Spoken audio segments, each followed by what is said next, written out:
Welcome back to Philip Hutcheson here, Athletic Director for Lipscomb University on Word with the Herd. Hopefully you've already listened to part one this week, remembering the legendary Hall of Fame Lipscomb coach Lynn Griffith. We had men's players, women's players, high school players, all who played for Coach Griffith over his illustrious career, reflecting on him and what he meant to them. If you didn't catch that, go back to part one of Word with the Herd this week. But we're getting ready to start with our latest installment with the Lipscomb men's tennis coach currently, and that is Geoff Hernandez. Geoff has a lot of great insight into the game. He's been coaching on the junior circuit. He was a college player himself at Portland in a very highly ranked program.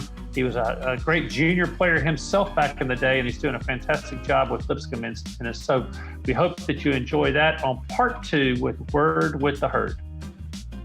Well, so hopefully we're just rolling right into talking with Coach Geoff Hernandez, the men's tennis coach at Lipscomb University. We spent some time this morning already talking about another one of the tennis coaches, Lynn Griffith, Hall of Famer. And Geoff, I didn't really talk to you too much about him during that time while we had some other guests on because I wanted to be respectful of their time. But definitely want to talk about our team this year. We had a fantastic year this year, and unfortunately it got cut a little bit short. But before we do that, I just maybe a reflection or two. You're a coach now. You've been coaching, I think for the 3 years that you've been the head coach, but were an assistant coach for a few years before that. Played at Portland, you were the team captain. Team reached at that time anyways, the highest ever ranking it ever achieved. I don't know if it's gotten higher or not, but certainly you helped set the bar for them at that time. But as a coach now, you've interacted still with Coach Griffith sometimes. Any particular thoughts or observations you've taken away from your time with him? You know, I'm good morning, by the way, and but I'm glad that you that we were able to have all those people on here and that I didn't speak and I just was able to listen to them, because I'm sitting here and thinking about hearing them talk and reflecting on Coach G. And, you know, I never played under him. I never coached with him. There was coaches in between him and my program. And yet I still feel like, you know, I can call him Coach G. And I think that is a real testament to, one, his presence at the university, but really just the legacy that he has for the tennis program. I think that there's just no way that I have what I have now without him. And, you know, I remember him, obviously Mario, my brother, played not for him, but under Andrew, but at Lipscomb. And I remember Mario, you know, it's come up a bunch of times, the iconic voice. When I was in college at University of Portland, you know, we brothers calling each other, and, you know, he'd say he's like kind of like Clint Eastwood, but like, you know, I mean, he was just a legend. And, you know, then I got to meet him as I was still in college for Mario's graduation. And I always tell people, you know, it's that's my first time at Lipscomb, my first real memory of Lipscomb. And, you know, he was part of it. And at that point, it wasn't even a thought in my mind that I'd spend so much of my life here. And then, you know, as we get as I become the assistant coach and Mario's the head coach, you know, just immediately welcomed with open arms by Coach G, Jamie, and at that time John Flynn was up there. You know, I would actually do some of the Nike camps when I first moved here, and he was I think it was Virginia said about coaching the little kids, and I worked alongside him with some of the little kids. I did some of the ladies clinics actually with Diane and Coach G. That was kind of funny to watch them be together and on the court at the same time. And you know, but just again right away, just a presence that he had, and then as I became the head coach, I wrote it down to our alumni, but you know, I remember getting the job from you, walking out from your office, going to the roundabout right outside of his tennis center, and you sent me a text, either text or called, I think it was a text, to contact Frank Bennett and Lynn Griffith. And they were the first people. And the funny thing is like I had already called Coach G, and already, at that point, just to learn what Lipscomb tennis was all about. And I think between those two great men, I think it's just been set in a direction. We've taken it to new levels, and we want to keep building it and all of that, which I'm sure we'll talk about later. But it doesn't start without guys like Mike Sherman reflecting. I mean, just the amount of people that have just reached out in like any way to help. I think as a coach, you could only hope that that's how you would be remembered. And I think you can check the box there, is that, and that he is just, he holds such a place in people's hearts.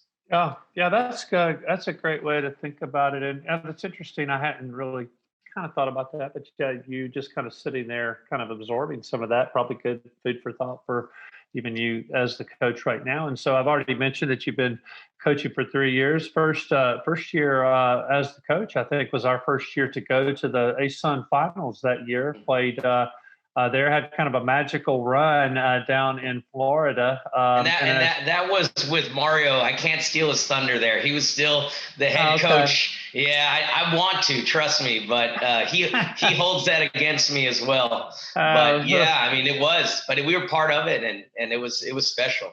Okay, I couldn't remember for sure who. I know you were a big part of the program there. You two guys, so people don't know, maybe Mario and Geoff are brothers, Mario and Geoff Hernandez. And so, as I mentioned already, Geoff had played at Portland, so he's on the other side of the country playing, and had a great career in junior tennis, and then really pretty much never left the game. I mean, just went on from that to teaching up in New York, I think, for a little while, if I remember, and then have been in the Nashville area. Still involved with it, actually quite involved with junior tennis as well here. And so obviously just a guy who's loved the game your whole life. Let's talk a little bit about this year's team and the start that we got off to. Pretty much a historic start in the D1 era for sure. And then talk about maybe just the moment when it all kind of came to a screeching halt. Yeah. I mean,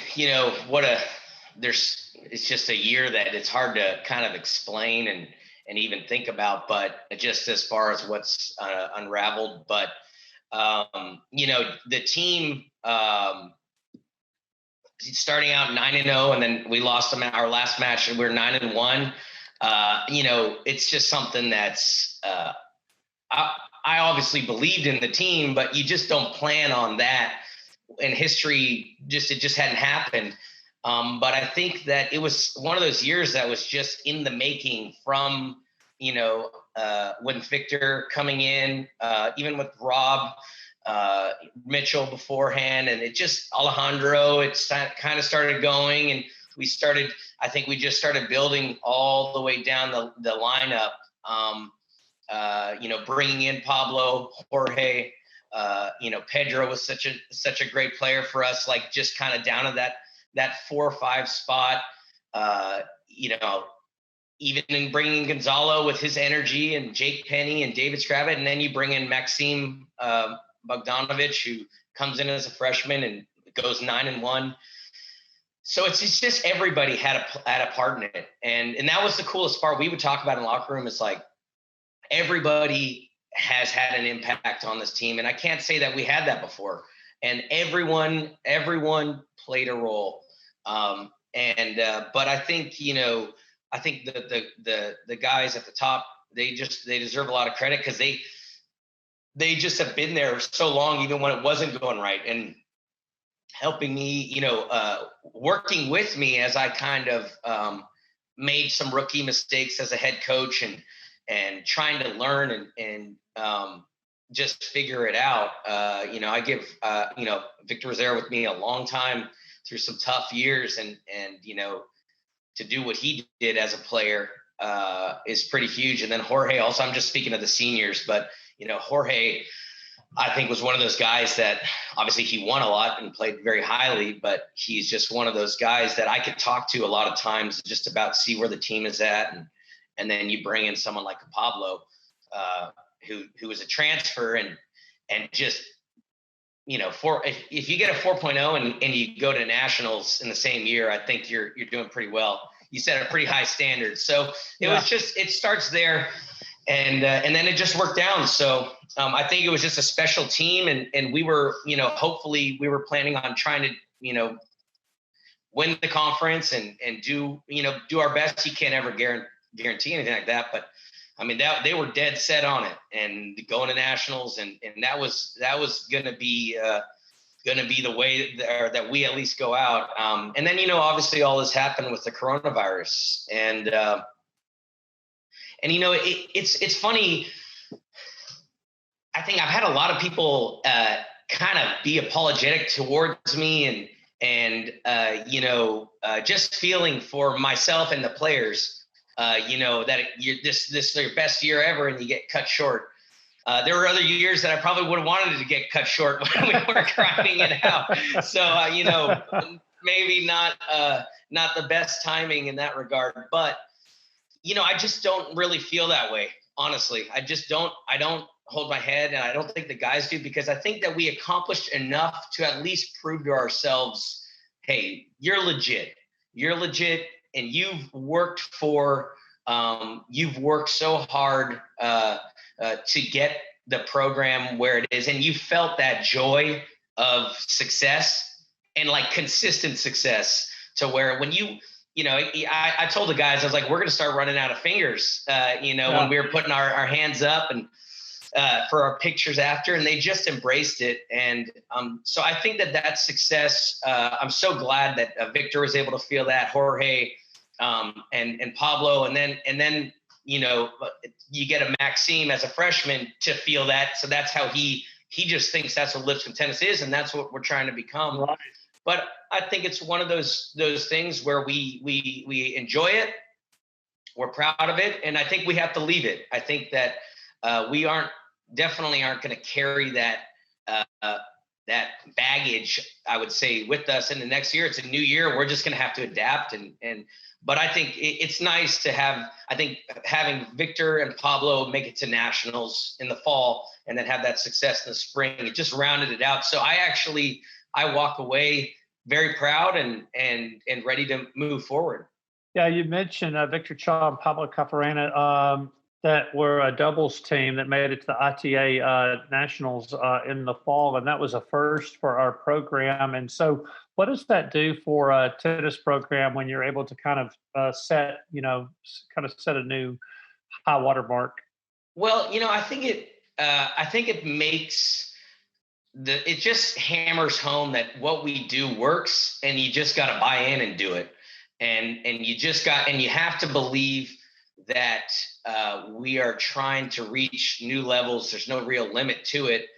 You can do it here at this great university in this great city while getting a great education. It's like you have everything.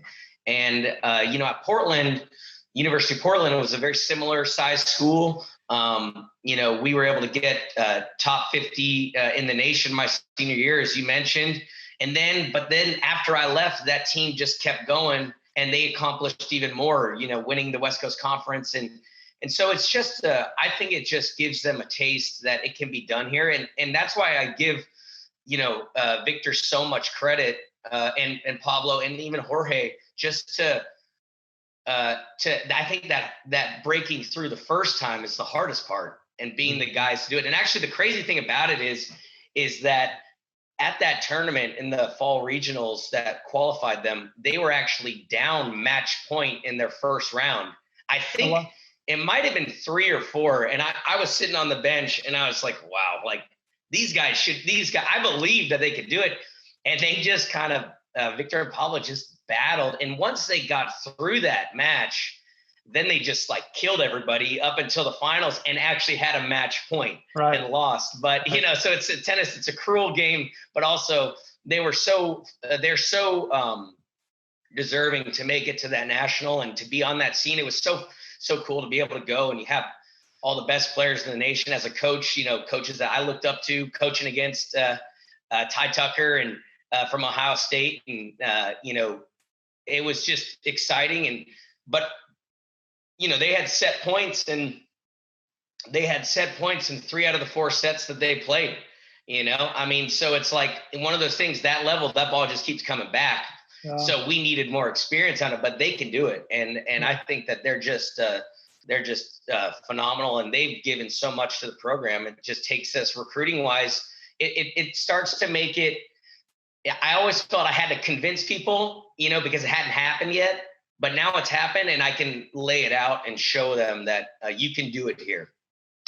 So anybody who has not watched men's tennis, I would invite them to come up to our tennis center when we have a home match, or, watch it any other way. You can watch it as well. I would contend that our courts that are up on top of our parking garage, actually, you see that a lot more in big cities or the West Coast or things like that, but you don't really see it that much around here. But so it's a little bit unique. I might ask you about that in a minute, but it's a great place to watch a match.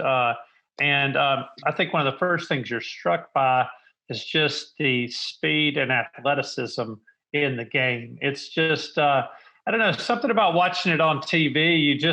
You don't really get a sense of how fast the ball's moving and how fast those guys, and, you just feel like somebody's like a blown out ankle or knee away every time they're moving around, because they're moving so sharp and so quick. So obviously the athletic part of it is needed at the high level, Division I tennis pro level. But from your perspective, what are some of the mental things that you're trying to emphasize, or how important is that to the game as a coach? Yeah, I mean, it is, in college tennis, or in college athletics, everyone's going to be fit because everybody's got their trainer now. They're going to probably be more healthy, because they've never had access to so many things, right? So they're going to have good coaching. They're going to find, as a junior coach, I run into my best players. Maybe they run out of people to train with. It's not going to happen in college. You got 9, 8, 7, whatever guys that you can train with. So it's there. The separating factor so much is the mindset, and I always compare it to fighting and to boxing. I think that there's such a connection between the two. Just me versus you. I'm going to do something. You're going to adapt. Who's doing what to whom? Who's going to be the one controlling it? And I think that mental toughness is just so key.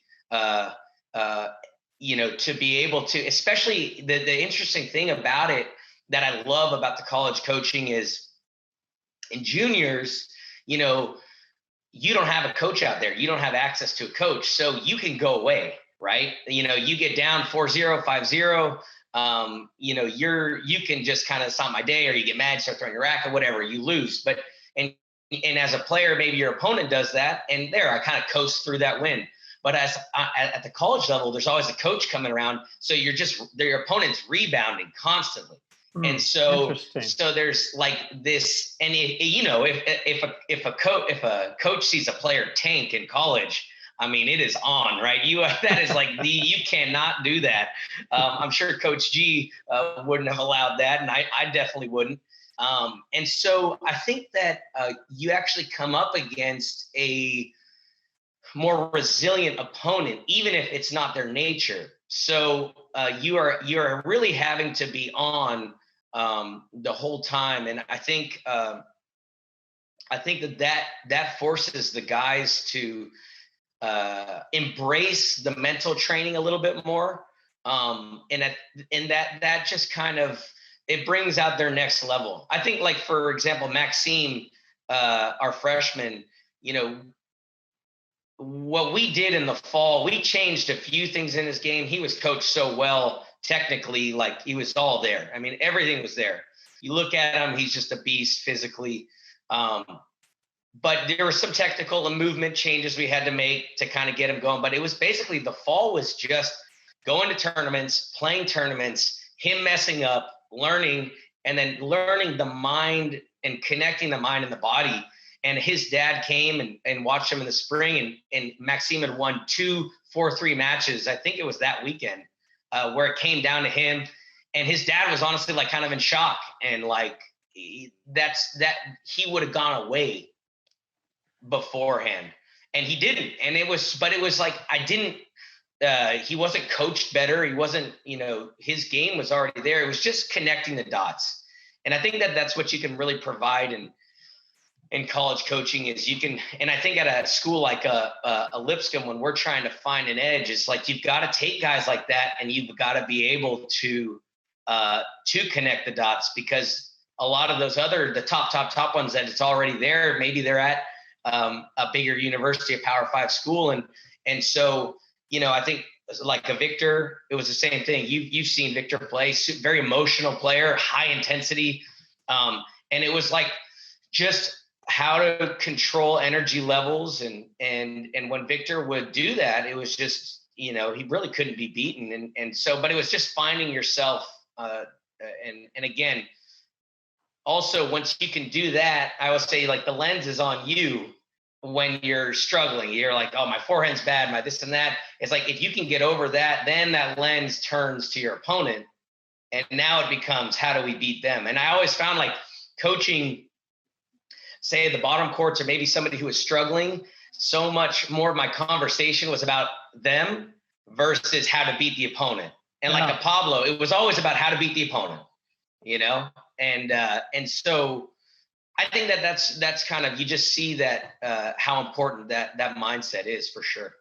You kind of moved into a question I was thinking about, and you kind of touched on it at the end. So maybe we'll just hit this real quick and then move on. But I was thinking to myself, I wonder when you're at that level, how much you really do pay attention.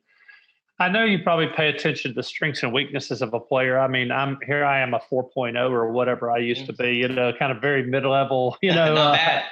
Well, maybe I'm overestimating 3.5, maybe. So I don't know. Yeah, let's say maybe 3. Let's go 4.0. I like the sound of that. I don't. Maybe at my high water mark. Maybe back at post high school when I played. But in any event, so at that point you're kind of good enough to kind of tell, like, hey, this guy doesn't have very good backhand, so I'm just going to kind of pound his backhand the whole time, or he doesn't move very well, so I'll kind of move him around the court or whatever, something like that. But again, as you get up to the highest levels, I know you probably pay attention to that stuff. But what I wondered is, you also see players who are, as you said, slamming their rackets or talking to themselves all the time, or, back against the fence, beating the fence or whatever they're doing. And hopefully not many Lipscomb players doing that. But in any event, how much of that do players at the college and beyond level, do they pay attention to it, or is it just kind of like noise to them, kind of a distraction, or is it like, hey, I'm getting under the guy's skin, or is it just pretty much like, next point, I'm just worried about getting ready for the next point?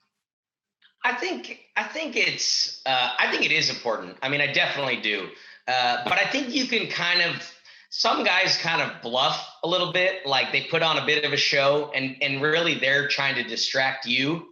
They're going to get in big arguments with the referee constantly. They're just trying to make it uncomfortable, right? And, and that can happen. But I think definitely, that it makes a big difference if you're aware of what your opponent's energy level is. And also, like, sometimes, when a guy's down, they start swinging for the fences and they connect on a few. It's so important as a coach to be like, dude, just look at the scoreboard. You're still up 5-2. He just went for it. It doesn't mean anything. So it's like, I think that awareness is huge. I think the better you are, the more aware you are of your opponent. I think tactically we definitely try and be like, start the match out your style, your way. Own yourself, know how you play. And then from there, if we need to adapt and adjust, I'm sure some of the guys will be like, yeah, coach just kept telling me to move my feet or whatever. But I think it's important to just kind of own yourself, and then you can really see what you got to do. But for sure, we've even had it with coaches getting upset. We've had it with players. I mean, it's a massive part of it. It's a pretty emotional sport because you're constantly losing and winning. It's like on the pro tour, Novak Djokovic, there was one year where I think he lost a handful of matches. He won I mean, it was just a ridiculous year. And he had only won like 52, 53% of the points that year. So it's such a small margin in this sport. Point. You know, that like, if you cannot handle defeat, you can't play this game well, because you lose all the time. So, you know, I mean, there are matches where you can lose more points than your opponent and still beat them. So it's like, it happens, and it's not like that rare. So it's like Federer, when he had match point against Djokovic last year at Wimbledon and lost, he actually won more points than Djokovic that match. So I think that it's huge to understand that as a player, because it's just, you have to be very resilient for sure. Yeah, and that's a great point, and we've heard that already in previous conversations today about just this idea of kind of next point, or you know, whatever. Like Coach G said, for sure. Yeah, you just have to kind of turn it off, get ready for the next one, and then just play that the best you can. Want to ask you just a couple other things. You've been really involved in the junior tennis scene, coached some really good players. Obviously, you know, can't talk about some right now or whatever, but I'm curious, just as somebody who's watched a lot of up and coming good tennis players, and then you've watched a lot of, you know, college and pro tennis players, so you've seen the gamut. I wondered, as a person who has an eye for talent, are there any things, either physically or mentally, that you, when you watch as a coach, that you're like, okay, man, I'm really impressed. Like that person has some real potential. Are there keys that you say that tells me that person has some real potential, either physically or mentally? And then on the flip side, are there things that, even if they might be a good player ish, you know, Sure. you still are like, that person isn't going to make it because of this. Yeah, for sure. I mean, I think, you know, obviously we do a lot of recruiting even through video, because we're so international. You know, we spend time on YouTube, and the amount of recruiting videos you see. So you have to develop some form of an eye. I definitely have had the most success when I can get my eyes on them. Recruiting, I think, like flying to Houston to see Maxime, that was huge. Like, just to see it. But, you know, you definitely look at the technical base first. Just because the speed goes up a lot in college. The speed goes up. We have to factor in that we play half of our season indoor, which is quicker. So if they've got big looping swings, they probably aren't going to translate too well into the indoor. But we also have to find a blend, because we play a lot of time in Florida. So it's like, if they play only a quick indoor style, they don't blend well. So we got to have a little bit of a blend to it. I definitely have a type of player I look for. I think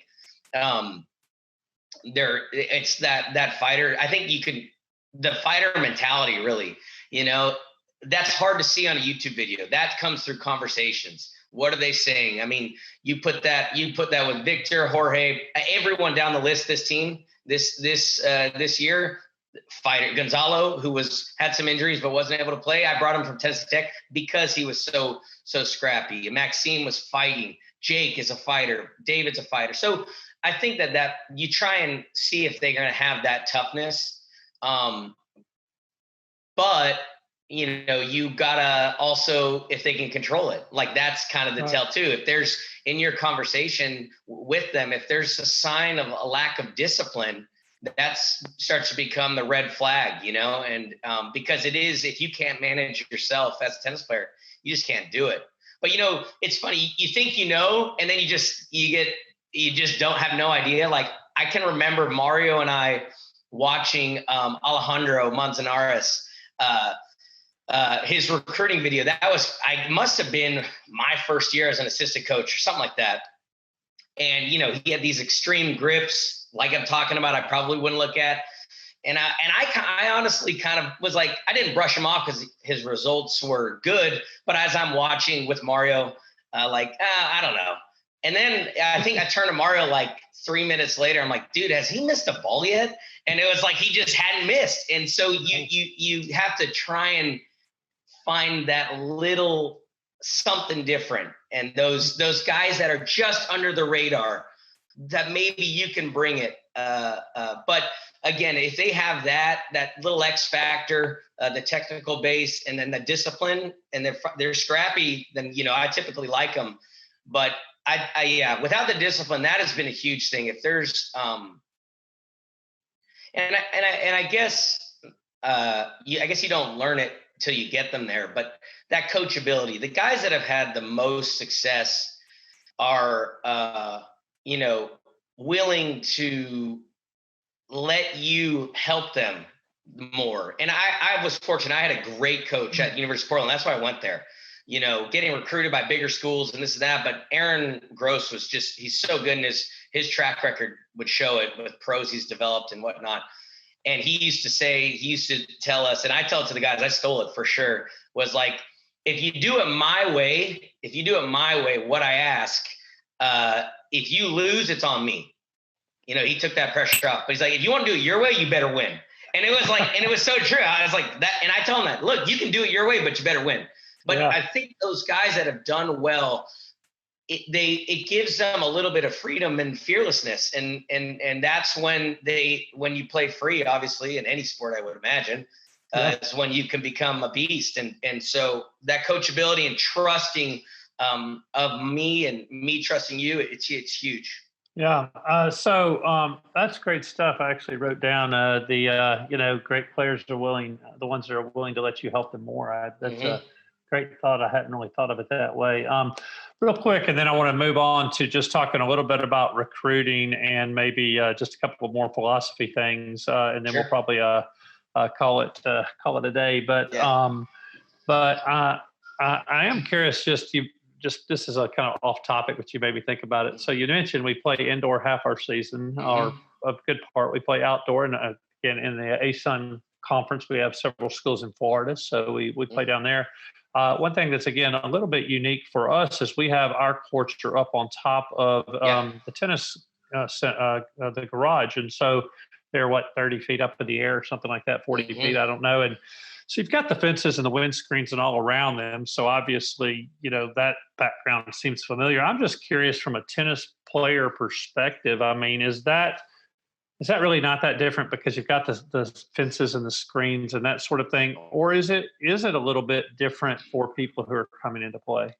I think, first off, I think that the reception is always like, wow, this place is super nice. Like, it's just a great facility. Locker rooms, pro shop, the way the courts are set up, having softball on one side, baseball on the other, the energy that sometimes you can get. I know you've been up there, sometimes our later matches in the end of conference schedule, you've got games going on, and it's just like, you just can't beat it. The sun's setting. I love it. It's like a festival or something going on. It is. It's so fun. And that's what tennis needs, is that energy. But I think, it can be an advantage for sure. I think it can get windy sometimes.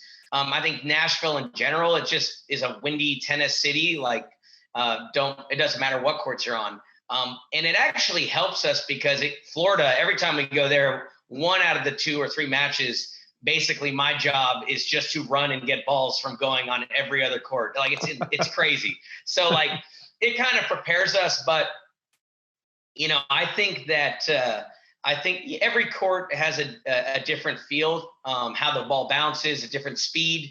Ours bounce a little different than, say, Vanderbilt's.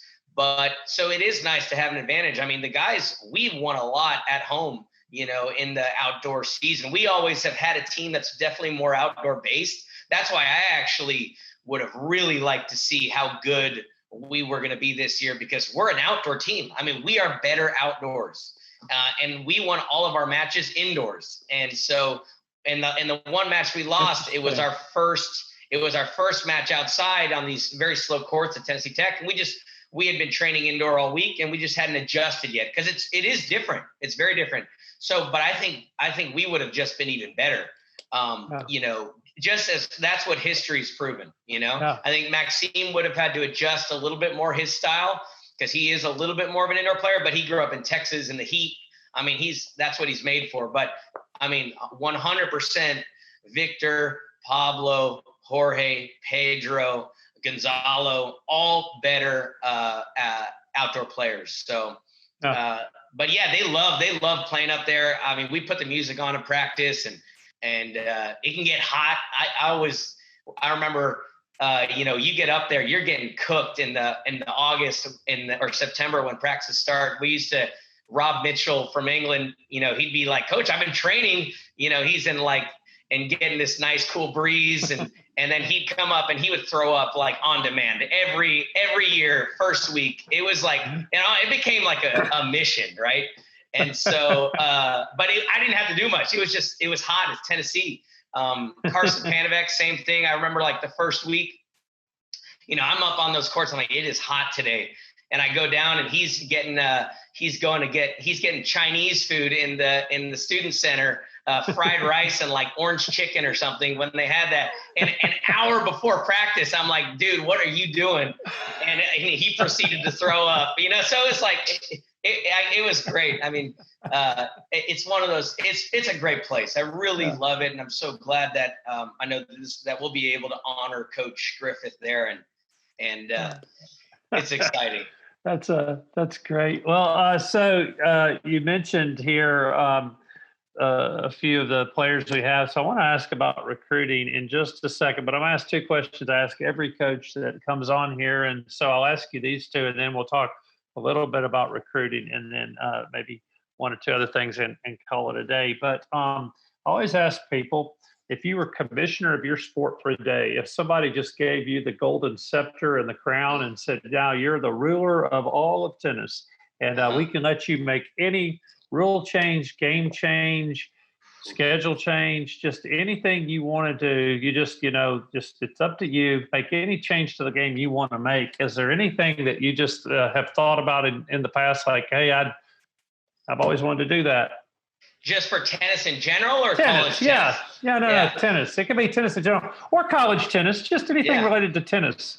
Yeah, I think, first I'd start out because I'm a total tennis nerd, I'd probably adjust the pro schedule a little bit, maybe give them a little more of an off season. I think that the longevity of players in the past probably would have gone up. They kind of play a full year and it can be tough. I think actually bringing in, just adjusting the on the professional level, the team element. We've seen like the Labor Cup, Davis Cup has changed a bit. And it would bring more of like a college tennis feel to it, just to maybe a little portion of the year, more focus to that where the bigger players commit. Because it just brings out so much more energy. Like seeing at the Labor Cup, Federer and Nadal, like playing doubles together, getting pumped up. It's just so weird for a tennis player, but it's so cool. I think it would bring the fan base up more. As far as the rules, I like them where they are. I think the college tennis no ad is actually kind of interesting versus playing regular scoring with the deuce and add in, add out.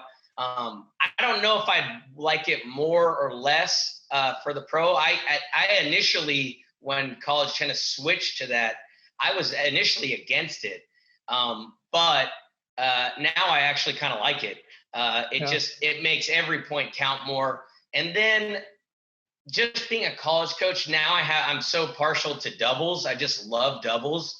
And I think if we could somehow find a way to make on the pro side, doubles more of a factor for the top players. Back in the day with McEnroe, playing all the slams and those guys, they did it, but now it's just too physical. So I think I just love seeing our guys play doubles, train doubles. And I think with our fans, when they come out, it's pretty much the doubles. And then we take a little break and some of them are going to leave after when the singles start, just because it slows down. And I think that it would be on the professional side, it'd be so exciting to see that. Coach Jamie A., the women's coach, was on with us last week, and I asked her the same question. And actually, she said something related to doubles. She said she wished maybe in the college game they'd switch doubles to be the last thing we do instead of the first, just because a lot of times it comes down to the doubles point is kind of the key. It would be crazy. I disagree with Jamie because I think I'd be too stressed if it came down just that doubles. That would be like regroup. It's 3-all. And hey, go out. It'd be pretty intense. So I'd be willing to try it. Well, So just real briefly, we don't have time today, but maybe another time. I've had some people suggest maybe just do a recruiting only coaches podcast. And so, excuse me, we may try that later, but just to, again, because tennis is interesting and fairly unique, there are a lot of international players that play college tennis in particular. And so I'm interested in, I always think about, okay, how do you find these players? That's what people want to know. I mean, you got the whole world. So how do you figure out like where the players are? And some of it seems totally obvious to you with, the rankings and that sort of thing, but maybe you can explain a little bit of that. So how do you find them? And then how do you evaluate them, which you talked about a little bit already? And then how do you kind of get them here when a lot of times you don't necessarily have a budget to just be flying people on a private jet over here? So, Sure. Finding, evaluating, and attracting, I guess, are the three things. Talk a little bit about those steps in the process. Sure. I mean, I think the biggest you got to like start to find a type of player you like and that's worked for you. And that honestly, a lot of times is kind of a regional thing.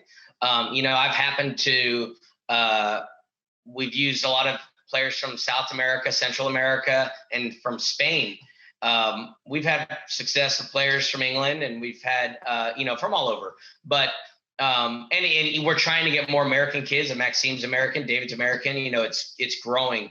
But I think that finding that region, and then you start to understand the rankings more. You can know, like in Spain, a certain part of Spain, the ranking matters more than another part of Spain, right? It's a stronger region, a weaker region. And so understanding that, and then you start to know people from there. You can ask about certain kids or whatever. And that's why, we've really tapped into the Spanish tennis scene. I'll have Pablo on the team, who's from Spain, Gonzalo's from Spain. We have Alex Mesquida coming in he's a transfer from Spain, and then a true freshman, Carlos Salas Tula. My Spanish isn't great, but it's getting better because of this. But he's from Spain as well. So you can't just dive all into one place, but you start to learn it more, and it gives you confidence as a coach to kind of trust your gut a bit more. So then you go through the evaluation that we talked about, and I think you have to get them on the phone or Skype or just talk. A video can say so many things, and really dig into the results, because it can be misleading for sure. You got to know what tournaments are what. And there's things out now, like it's called the Universal Tennis Rating, and it'll rate me, and it'll rate you, and it'll rate Federer, and it'll rate a junior. It's really cool. However, there's parts of certain regions and parts of the world get inflated. It's not a true test. So actually, I prefer to find a guy that's maybe lower than what they say he is, and that I think is good. That was Maxime. It's like I just know he's better than what his UTR is. Victor, Pablo, they're better than what their UTR says. So understanding that a bit, and then I think trying to get them here. Obviously you can't bring them all on visits. So I guess I think the way I get them here is just I believe in it. I believe in the program. I believe in what I do, and I believe in the school and the city. I think Nashville sells itself. This is just this has become my home. I just love it so much, and I love the university. It's it's been a part of I have to love it because my brother went there. Now you've given me, it's been a part of our family history now. And you're talking about a guy whose dad's from Mexico, mom's from Canada, didn't go to university in the US. We had no affiliation until Andrew Harris reached out to Mario, like, what's Lipscomb? And now it's just this part of our lives that, so I gotta believe in it.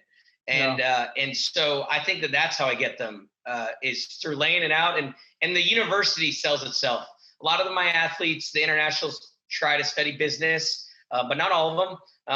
Having the number one business school, undergrad business school in the state, that doesn't hurt, right. And then it is, whenever you can get them here, it's just game over, because they meet the people, they meet the Coach G's, right? They meet the Lynn Griffiths, the I do want it to be noted that Lynn, Coach G, knew every single one of our players and always checked in on them, and without me asking. And so, but that happens everywhere. That's Frank Bennett. That's Chris Klotze, yourself. Whenever you show up, the guys perk up. It's just. I remember Roger showed up to a fall tournament. Roger, the basketball coach, showed up to a fall tournament in Louisville. He had a weekend off, and he showed up, and you could just see the guys. They were so pumped, and it just means so much to them. So, I think if like just through my conversations, if I can express that to them, it gets them over here. Yeah, that's great. Well, let's wrap up with just maybe one or two other things. And thanks for spending some extra time here with us today. I know you've got a lot going on, so it's great of you to spend this time. But I always ask this question of the different coaches.